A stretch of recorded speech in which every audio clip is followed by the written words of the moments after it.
Welcome back to Dolly Crafter. And if you're new here, welcome. It's officially the spooky season, my favorite time of the year, Halloween. I had so many plans for so many dolls this year, but as you may know, I recently moved myself all the way to Los Angeles from New York City. I'm actually bi-coastal now, so traveling back and forth has been very time consuming. Lucky for me though, I signed up for the Doll Fairies Mystery Box Challenge. The point of this challenge was to create your own fairy using both the supplies and theme assigned to you within the box. None of the participants knew what theme they were given, so upon the box's arrival, I was really excited to open it up. Everything was so well packaged, and I was very impressed with the overall appearance of it. When I opened it up, I was even more excited because I got Tropical Island. Usually, all of these bright, beautiful colors would resonate with me and this channel so hard, but because it's due in October, I decided to take the tropical theme and make it a little bit more Halloweeny. Now, for our victim. For today's little fairy, I'm going to choose a Cave Club doll. I think her stature and cute little features would make the perfect island fairy. While removing her accessories and clothing, I noticed that this little belt that she comes with might come in handy later for like a headdress, so I'll put it to the side for now. If you customize dolls, you know removing the hair can get pretty messy, so I wanted to show you what I do at home. I take a plastic bag, tape it to the end of my desk, and voila, no mess at all. You're welcome. Alrighty, back to the doll. So after removing her factory paint and adding a layer of Mr. Super Clear, I go ahead and wait for that to dry before I start drawing on her facial features. The inspiration that I'll be using for the face up today actually comes from a memory from a long time ago. So back in the day, I worked for a makeup company that would provide models or just like human bases really for aspiring makeup artists to practice on. And honestly, it was a toss-up who you ended up with. Most of the time, I got paired with a person with like the least experience in the room, which is fine. Like that's what we were there for, to help people learn. But one day, I got paired with someone super talented and it was awesome. She ended up asking me about like my background and my heritage. And once I told her, she turned me into like this Native American princess and it was super cool. So I'm trying to replicate that into this doll's face up. But the white lines, I could not pull them off to save my life. I tried my best to save them, enhance them, so please don't get used to them. I do end up removing them. Now, instead of showing you a face-up I ultimately end up removing, I figured right now would be a good time to let those of you who don't know that on my birthday last month, I posted on my community page that I was interested in doing a collaboration with all of you. In that post, I provided a link so that you could go ahead and vote for the doll base that I'll be using for this project. There are 2 more polls coming, so stay on the lookout. I am going to withhold further information about this exciting project for now, but if you want to partake in this collaboration, I'll be providing the link below this video. These are the other 3 options available for this project, but there is a surprising contender right now, so if you don't want it to be this doll, please click that link and vote. Thanks! Now that we have our face sort of done, because we know that we're going to do it over again, I'm just going to search for fabric that fits the vibe of the fairy that I'm going for, the wings that I'm going to be using, but I couldn't quite find something that looked, like Halloweeny. So I turned to this, I think they're like, it's like the drawer liner, the stuff you use so your silverware doesn't slip around. Anyway, I'm going to take this and glue it straight to that shiny fabric just to diffuse the shine so it looks less glitzy and more grungy, I guess. I don't know. I'm going to use a short brush and glaze the glue over it, basically. Move it out of the way so that I can lay that shiny material down flat, then carefully place that mesh material on top.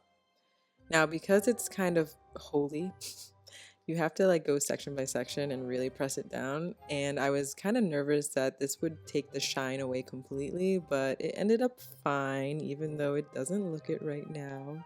The only thing is that the glue got all over my hands, but that's fine. Now for the wings. These will be my first ever fairy wings in life and on this channel. I used the doll on a piece of paper as like a sizing guide so that I can pinpoint exactly how big or small I want the wings. Now I go over this, as you can see, many times until I found a shape that I was happy with. So here I am doing that. Once I get a shape I like, I add the little, I guess, the veins, the fairy wing veins in the middle, and then start wrapping the wire that the doll fairy included in the box around these shapes. I do this very, very slowly, and I kind of pin it down with my finger every like centimeter so that it could really take shape with what I drew on the paper. And I do these one by one and close them off, and voila, I have 4 little fairy wings. To make sure that they are similar in shape, I just run my finger along the 2 together so that when I separate them, they look identical. For the Angelina film, I'm here trying to figure out if I want the darker one on top or the lighter one on top, and I went with the lighter one on top just for, because. Now, remember the little veins that I drew? I was supposed to put the wire down in the shape of those veins, but guess who didn't do that? Yep, that's me. I didn't do it. I completely skipped this part. I think I was just overwhelmed with doing something new and completely spaced on that, so my bad. I realized this later and I think I came up with a good solution, but for now, we're just gonna follow instructions that we find on Google. Place the wire wrapped in the Angelina film between parchment paper, and I'm gonna use a flat iron to sort of melt the Angelina film. And I got some bubbly wings. This is definitely my first time, but what I'm gonna do next will sort of solve that issue.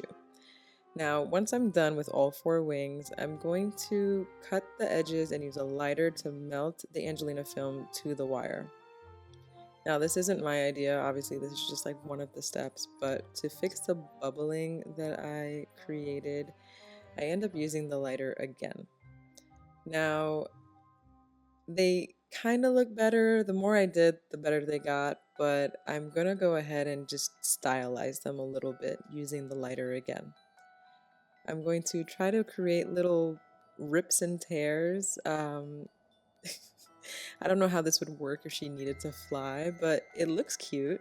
Then to cover all the other perfections, I'm going to cut the pretty part of these feathers and I'm going to hot glue them to the base of the wings. Now, I did not know this when I selected these feathers. I picked them strictly because they were blue, but they actually match the fabric that I made perfectly. So I think it looks really, really good right now. Now, for anyone who might be new here, I do not know how to sew. I am learning, I am trying, but it's my kryptonite as of right now. So, since I don't know how to make a pattern, I just used the factory pattern or the factory clothes that she came with and ripped them apart with a seam ripper so that I could trace them onto paper. I know, super sophisticated. Anyway, after I did this, I put it on the doll to make sure that everything laid the way it was supposed to. Not gonna lie, some things were a little janky, but it wasn't that bad, and the material that I have is pretty stretchy, so I wasn't too worried about it.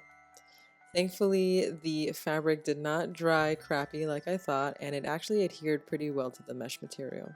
After I traced the pieces onto this fabric, I cut them all out, and ooh, look at that, it looks like a seashell. I go around and I carefully cut each piece so that I can hand stitch around the edges. Because the mesh material has these large openings or large cells, I was afraid that over time it would come apart, so just to make sure it didn't, I went ahead and hand stitched the entire perimeter of each piece. I actually find that hand sewing is more relaxing than doing it with the machine. I know you get like a cleaner finish with the machine, but it scares the heck out of me when you turn it on, so I much prefer this. For her little halter top, I didn't have any small black ribbon. I only had red, so I used a black Sharpie to just color it on both sides. And listen, it got the job done, okay? Okay. When it came time for her hair, I couldn't make up my mind between braids, buns, a shaved head, so I'm just gonna do all 3. Taking this chunky yarn from my stock that happened to be the perfect color for this project, I start separating it into smaller sections so that when I create the braids, they don't dominate this poor doll's little head. Once I have 3 strands separated, I tie a knot at the end of it to secure it and then clip it to a board so that I can braid my tiny little braids. For the design that I'm going for, I only really needed 1 braid, but I made 3 just to be safe. Now, I would not follow along with my method of application for the buns here. I burned myself pretty badly because I was using my bare fingers to apply the hot glue and the yarn directly to her head. But disregarding my own safety and comfort, I continued to swirl around the pieces of yarn until I made 2 giant cinnabuns on top of her head. Oh, flocking. Something that's definitely not new to this channel. You might be wondering why I use it so much. It's because I have short hair in real life, so I kind of gravitate towards it. Aha, here it is. So you remember at the beginning of the video when I was like, oh, I don't like the face, it's gonna change, and then like the whole video went by and you were like, it hasn't changed? Well, here's that moment right now. So once the flocking was dry and I was analyzing the head, I realized something was a little off, and after consulting with a few friends and loved ones, they basically confirmed that the white was just too much in the wrong direction. I did give her a second chance, or the benefit of the doubt, by only removing half, but after I saw that half and how beautiful it was, I knew I had to remove the rest. I honestly think it was the right call, design-wise. It looks much cleaner, much easier to read, and after touching up a few things that got messed up with the acetone and brightening her eyes, I love her face now. But now I have to address this residue left by the Mr. Super Clear because I was silly and I didn't cover her hair after touching up her face. So I'm going to take embroidery scissors and finally cut those damaged pieces off so that the bun doesn't unravel. Then I'm going to take the braids and wrap it around the buns to achieve that final design that's been swimming around in my mind the whole time. Time for wings so she can fly away. Okay, I'm sorry. I'm awful. Anyway, to attach the wings, I simply just drill 2 holes into her back, big enough to fit the wire, curve the wire to shape, and then glue them in place. And ta-da! Okay, so. Now, for her accessories, I decided to give her a leather utility belt. For the pattern, I just used a belt from another Cave Club doll. Kind of like what I did in the beginning of the video, honestly. I told you, I'm really bad at making patterns. Anyway, after the piece was cut out, I doubled everything up and added some belt loops to hand stitch all together. The hand stitching just matched the vibe of the dress that I made earlier, so I just stuck with it, along with repainting some other accessories, also stolen from another Cave Club doll, to add to the utility belt. The knife that you see here is from a G.I. Joe doll, and I think it matches perfectly. For her headpiece, I'm going to use some more stolen parts from other dolls. One is from a Monster High doll, and the other is from poor Emberly here. I'm so sorry.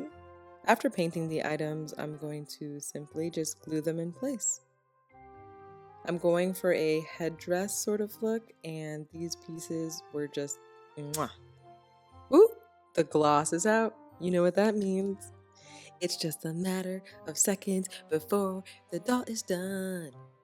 I love glossing the ears. Oh my gosh. Okay, so now that we're glossing the doll, she's finally ready to meet you all. That rhymed. Everyone, meet Juno. She's part of a small group of night warriors for her island. She carries a utility belt filled with items to help repair and protect her land. She can be a mischievous little one, so the next time you're on a beach, make sure it's not Juno's, because if you do anything wrong, she's coming for you. Well, everyone, thank you for watching today's video. Me and Juno here really appreciate. I'm sorry. I didn't mean to startle you. I was just doing the outro. Nobody touches me. I please forgive me. No. I really didn't. I don't trust You don't you. have to fly away. I'm Really, outta here. honestly, I'm sorry. Oh man, do you think she's gonna be upset forever?